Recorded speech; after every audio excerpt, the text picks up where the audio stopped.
Welcome back my dear students. आज का हमारा टॉपिक मोशन स्ट्रेट लाइन के अंतर्गत इक्वेशन ऑफ मोशन है। मोस्ट इंपॉर्टेंट आर्टिकल अगर देखा जाए एप्लीकेशन वाइज, ये आपके लिए फिजिक्स के लिए भी इंपॉर्टेंट है, मैथ्स में भी यूज़ होने वाला है और आगे काफ़ी ज़्यादा इसका एप्लीकेशन है। तो प्लीज़ सुनिए, पहले इक्वेशन सुन लीजिए कि होती कौन कौन सी इक्वेशंस हैं। इसके बाद हम लोग बात करेंगे इनकी प्रूविंग्स की। प्रूविंग हमारे पास टू मेथड्स हैं, एक ग्राफिकल मेथड है और एक कैलकुलस मेथड है। तो चलिए पहले तो हम आपके सामने इक्वेशन ऑफ मोशन नोट करते हैं। तो सुनिए जरा, फर्स्ट इक्वेशन ऑफ मोशन सबसे पहले लिख लीजिएगा। इसको लिखते क्या है, v is equal to u plus a t. Okay, हर एक चीज का मैं सिंबल बता दूंगा, मीनिंग क्या है, हर सिंबल की मीनिंग समझना है। सेकेंड इक्वेशन नोट कर लीजिएगा, s is equal to u t plus half a t square. Third one is v square is equal to u square plus 2as। चलिए वेयर करके लिख दीजिए सब सिंबल्स की मीनिंग यहाँ पर। Where u is initial speed या initial velocity, u is initial velocity, v is final velocity, okay, s is displacement या डिस्टेंस कह दें आप। इसके बाद t तो आप समझ ही रहे होंगे, टाइम है। a क्या है जरा इसको भी जान लीजिएगा, a हमारा एक्सीलरेशन होगा। ये थ्री इक्वेशंस तो मेजर इक्वेशंस है। एक इक्वेशन में और लिख रहा हूं, इक्वेशन फॉर स्पेशल सेकेंड, ठीक है, equation for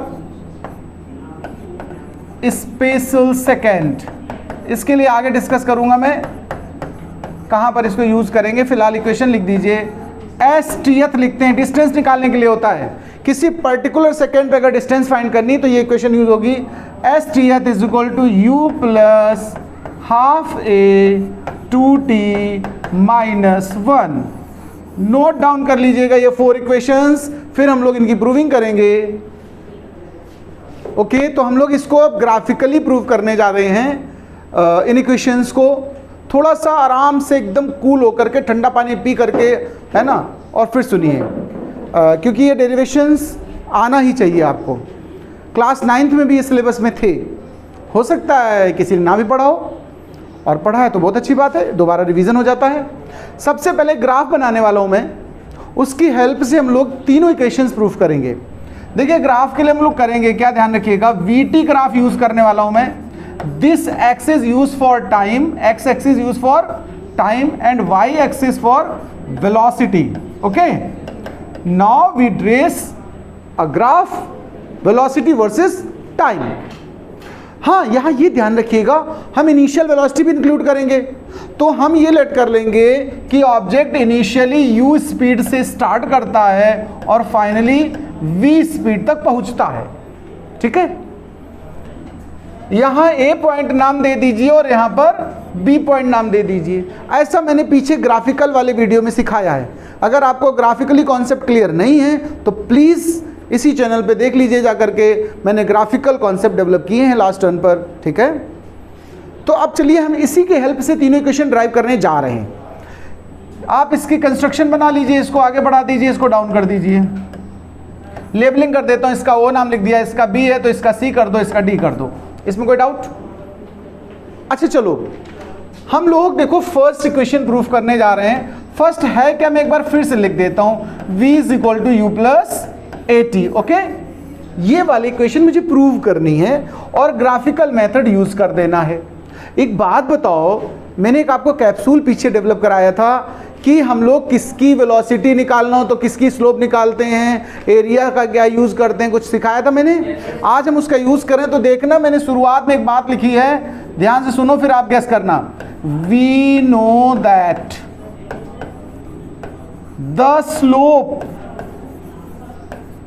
of VT graph, ध्यान देना वीटी ग्राफ की बात कर रहा हूं, the slope of VT graph give us what amount? Acceleration. Okay. अगर हमने कभी VT ग्राफ यूज किया हो तो हमें उसकी स्लोप की हेल्प से एक्सीलरेशन मिल जाएगा। क्लियर बात? तो फिर हम यहाँ इस स्लोप को फाइंड करने जा रहे हैं। थीटा मतलब एंगल एक तरह समझ लो। स्लोप क्या होता है ये भी जान लेना। स्लोप का मीनिंग क्या क्या सुन लीजिए। स्लोप की पहली मीनिंग होती है tan थीटा। क्या होती है? अगर आप tan फाइंड कर लेंगे तो स्लोप आ जाएगा। दूसरा सेंस इसी का डिफरेंशिएशन फॉर्मेट में अगर बात करूं तो dy बाई डी एक्स बोलते हैं, y axes upon x axis, ये भी स्लोप होती है। इसको हम लोग बहुत बार m से रिप्रेजेंट करते हैं स्ट्रेट लाइन के लिए, y is equal to mx plus c, where m is the slope. बोलो भाई, ये सब स्लोप होते हैं। फिलहाल हम इसी से आराम से इसी से निकालने वाले हैं। तो स्लोप गिव अस एक्सीलरेशन, तो एक्सीलरेशन अगर हमें चाहिए तो हम निकालने वाले हैं स्लोप। तो एक्सीलरेशन चाहिए तो हम tan थीटा निकालने वाले हैं, स्लोप यानी tan थीटा। यहां ध्यान देना, tan थीटा होता क्या है? परपेंडिकुलर अपॉन बेस, होता कि नहीं होता है? तो यहां देखना परपेंडिकुलर कितना है? BC, और बेस कितना है भाई साहब? AC या CA, जो भी कहना चाहें।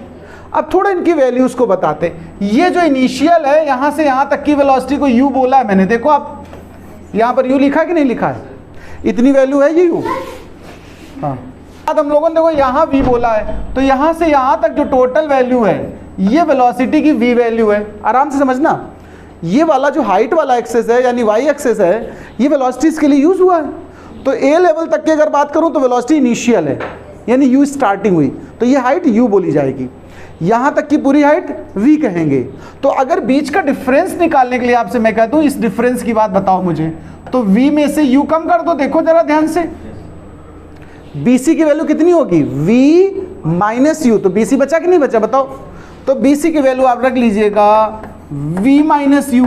AC देखो टाइम यहां पर 0 होता है, जहां ओरिजिन लिया मैंने, स्टार्ट हम लोग करते हैं मोशन को तो t इक्वल टू 0 से, और जहां फाइनल पहुंचते हैं वहां t को हम क्या लेट कर लेते हैं? t, कोई जनरल वैल्यू, मतलब अब 5 सेकेंड 2 सेकेंड नहीं लिख रहा हूं, जनरल t। तो यानी ये डिस्टेंस अगर OD AC पूछी जाए तो इसकी वैल्यू क्या बोलोगे? t माइनस 0 लिख दो या t लिख दो, केवल फाइनल t है, इनिशियल 0 था, तो चाहे t लिख दो या t माइनस 0 लिख दो। तो यहां से देखो इक्वेशन हमें कैसा मिलने वाला है? a is equal to v minus u by t. अच्छा, क्रॉस मल्टीप्लाई तो आप कर ही लेते होगे मुझे लगता है। क्रॉस मल्टीप्लाई करो तो देखो v माइनस यू क्या मिलने वाला आपको? at। हम ऐसे भी लीव कर सकते हैं, या आप u उस तरफ ले जाओ तो v इज इक्वल टू क्या बन जाएगा? u plus at। बताओ भाई साहब, बताओ सब लोग। तो ये v is equal to u plus at, क्या फर्स्ट इक्वेशन ऑफ मोशन है कि नहीं है? प्रूव हो गया। नोट करिए, इसके बाद में सेकंड पे बात करेंगे। देखिए, फर्स्ट इक्वेशन की अपार सफलता के बाद हम लोग सेकंड इक्वेशन प्रूव करने जा रहे हैं। ओके, देखो सेकंड है क्या, मैं लिख देता हूं पहले एक बार। s is equal to u t plus half a t square.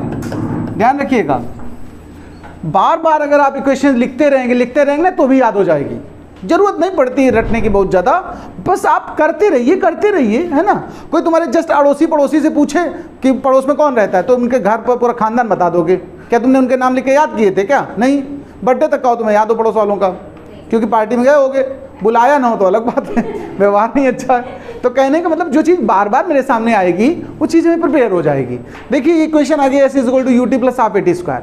अब हम इसकी प्रूविंग करने जा रहे हैं, राइट। हमें फाइंड क्या करना है, जरा नजर डालिए please. S mean distance, S mean distance, और ग्राफ कौन सा आपके पास है? वीटी। ग्राफ कौन सा है? मैंने पीछे एक कॉन्सेप्ट सिखाया है कि अगर वीटी ग्राफ हो और हमें डिस्टेंस चाहिए तो क्या निकालोगे? क्या निकालोगे? एरिया। क्या निकालोगे? यस, इस लाइन को लिखे दे रहा हूं मैं यहां पर, from VT graph, from VT graph area gives distance. ये ध्यान रखना बात को, अगर हम वीटी ग्राफ ले रहे हैं तो एरिया हमको डिस्टेंस देने वाला है। तो हमने लिख दिया भैया distance is equal to area under, कौन से ग्राफ में लोगे ये भी तो समझो, अंडर ए बी। जो लाइन आपने ली थी ए से बी ही तो वेलोसिटी की लाइन बनी है, इसके नीचे जितना हिस्सा है उसका एरिया तुम्हें फाइंड करना। अच्छा, ए बी के नीचे का हिस्सा देखना जरा कौन सा है, ये पूरा हिस्सा ए बी के नीचे आ रहा कि नहीं आ रहा बताओ। इसकी स्ट्रक्चर ध्यान से देखो, ट्रेपेजियम है। क्या है? ट्रेपेजियम। अब हम कहें तुमसे ट्रेपेजियम का फार्मूला बताओ एरिया का, तो आधे लोग तो बेहोश होकर गिर जाएंगे, उन्हें इंजेक्शन लगवाना पड़ेगा। कहेंगे और सर ट्रेपेजियम तो हमने पढ़ा ही नहीं था 10th 11th में। प्रॉब्लम आती कि नहीं आती? फिर भी हम बता दे रहे हैं ट्रेपेजियम का एरिया, लेकिन हम उसका यूज़ नहीं करेंगे, परेशान नो, टेंशन न लो एकदम। बोल लो कहते ट्रेपेजियम ये कोई डिश है क्या गुजराती? ट्रेपेजियम का फार्मूला सुन ले, half a plus b into height, ये एरिया का फार्मूला होता है ट्रेपेजियम का। इसका मतलब क्या है, देखो ट्रेपेजियम में जो आमने सामने की साइड्स होती हैं पैरेलल, उनको हम ए बी बोलते हैं, ठीक है, ऐसे ट्रेपेजियम। और जो परपेंडिकुलर डिस्टेंस होती है उसको हम क्या बोलते हैं? हाइट बोलते हैं। तो ट्रेपेजियम के फार्मूला तो ये है। अब फार्मूला फिर भी याद कर लो, कम से कम कहीं शो ऑफ करने के लिए, रंगबाजी दिखाने के लिए तो ट्रेपेजियम का फार्मूला तो पता होगा, बट हम यूज़ नहीं करें। हम इसको यूज़ कैसे करने वाले, प्लीज़, ट्राइंगल और प्लस रेक्टेंगल, ये आसान है लोगों को। हाँ, आप सांस आई सही से, ठंडक मिली बिल्कुल नींबू पानी के बराबर। तो चलिए बात करते हैं एरिया। तो हमने दो पार्ट में ब्रेक कर लिया, area of triangle A B C plus area of rectangle O A C D और ओ। ओके, ये वाला कॉन्सेप्ट लगाने वाला हूं। अच्छा, ट्राइंगल का एरिया तो जानते हो, हाफ बेस हो गया AC और परपेंडिकुलर या हाइट BC प्लस रेक्टेंगल तो लेंथ और ब्रेथ लगा दो, तो AC इंटू में CD। देखो जरा, देखो भाई जी, सब लोग देखो इस बात को। अच्छा, हाफ AC की लेंथ जरा देख लेना भाई साहब, AC टाइम के एक्सिस के लिए है ना, तो टाइम हो गया T। BC हमारा V माइनस U है, V माइनस U है। फिर AC टाइम है और CD की वैल्यू कितनी है? ओनली U, देखो ओनली U। अच्छा एक बात देखो, इक्वेशन जब फर्स्ट हमने प्रूव की थी, मैंने हटा दिया क्या उसको, चलो अच्छा ठीक है। इक्वेशन जो फर्स्ट प्रूव की थी उसमें एक जगह आया था V minus u is equal to 80, आया था, आप देख लेना उसमें। तो V माइनस यू को हम लोग क्या पुट कर सकते हैं बताओ? 80 पुट कर सकते हो कि नहीं बताओ? इसको 80 पुट कर दो, और ये u इंटू टी है ना, तो ut लिख दिया। इसको आगे लिख दो बस, तो ut पहले कॉपी कर दिया, और t से t मल्टीप्लाई करो तो क्या हो जाएगा? t स्क्वायर, प्रोडक्ट में पावर ऐड होती ना, तो s is equal to ut plus half a t square. क्या समझ में आ गया है? तो लाइक कर दो भैया। चलो इसको तुम, तो चलिए भाई जी, हम लोग इक्वेशन थर्ड प्रूफ करने वाले हैं। इक्वेशन थर्ड है क्या, जरा पहले उसको लिख लेते हैं, उसमें बड़ा आराम रहेगी, कोई प्रॉब्लम नहीं। देखो थर्ड इक्वेशन होती क्या है, v square is equal to u square plus 2as। Okay, ये तो थर्ड इक्वेशन है, हमें यही प्रूफ करना है। बड़ा सिंपल मेथड है, आराम से देख लीजिएगा। सबसे पहले लिखना वी नो दैट, ये रिलेशन अभी आपने सीखा, v is equal to u plus a t. सीखा कि नहीं सीखा बताओ? फर्स्ट इक्वेशन है कि नहीं? यहां जरा गौर से देख लेना, ये जो v है ना, ये u है, ये ए टी है, ऊपर वाले में v स्क्वायर है, u स्क्वायर है, और फिर जो कुछ है। कहने का मतलब इनमें मेन डिफरेंस स्क्वायर का है ना। अगर इसका स्क्वायर कर दें तो कुछ तो मिल ही जाएगा कम से कम, प्रूव हमें करना है। तो हमने क्या कर दिया, squaring both side, squaring both side. चलो स्क्वायर कर देते हैं, तो देखिए ये हो गया v स्क्वायर, ये हो गया u स्क्वायर। अच्छा एक मिनट, एक स्क्वायर को होल लगा देते फिर ओपन करते हैं तो ज़्यादा बेटर है। ये u प्लस ए टी का होल स्क्वायर। भाई स्क्वायरिंग बोथ साइड की बात कर रहे थे ना, तो इधर तो v स्क्वायर ठीक है, बहुत बढ़िया लग रहा है देखने में। a square plus b square plus 2ab होगा कि नहीं बताओ भाई साहब? ओपन तो आता होगा आपको, a प्लस बी का होल स्क्वायर। अगर मान लीजिए फॉर्मूला नहीं याद है तो मैथमेटिकल टूल्स में जाइए, लिंक देखना है तो नीचे डिस्क्रिप्शन में देख लीजिए, मैं इसका डाल दूंगा। v square is equal to u square. अब सुनिए, हम अपने रिजल्ट पे नजर डालें। फर्स्ट टर्म मिल गया मुझे, सेकंड मिल गया कि नहीं मिल गया? इसमें एक टर्म और थर्ड, वहां लेकिन गौर करिएगा, first second third four term है। मतलब कहने का ये दोनों टर्म किसी तरह कंबाइंड होकर सिंगल हो जाए, तभी तो हमारा लॉजिक पूरा होने वाला है। तो क्या कर लें, इसमें सुन लीजिए, इसमें देखिए जरा 2a बार दिख रहा है तुम्हें, इसमें 2a कॉमन ले लो, जहां नहीं वहां मैनेज कर दो किसी तरह। जैसे फर्स्ट टर्म में यहां पर देखो a स्क्वायर टी स्क्वायर है ना, 2 तो नहीं है ना, तो 2 से मल्टीप्लाई, 2 से डिवाइड, मल्टीप्लाई वाला कॉमन में बाहर आ गया और डिवाइड वाला पड़ा रहेगा कि नहीं बताओ। तो 2 बाहर आ गया, ए बाहर आ गया, तो यहाँ पर पता डिवाइड वाला 2 पड़ा रहा और एक ए पड़ा रहा और टी स्क्वायर पड़ा रहा। देखो अगर इसको वापस मल्टीप्लाई करोगे तो यहीं पहुंच जाओगे आप। अच्छा यहाँ से 2 निकल गया, ए निकल गया, तो क्या बच रहा है देखो आप, u और t बचा है। देखो u और t, देखो ध्यान से 2 और a कॉमन हो गया तो क्या बचा, ut बचा। अच्छा ut प्लस ये क्या लिखा, देखो ध्यान से 2a। अच्छा ये देखो ut plus half a t square दिख रहा कि नहीं, उस तरफ से पढ़ लो ना, ut plus half a t square ये क्या होता है s। तो इक्वेशन क्या बन गई, okay proved, third equation also proved.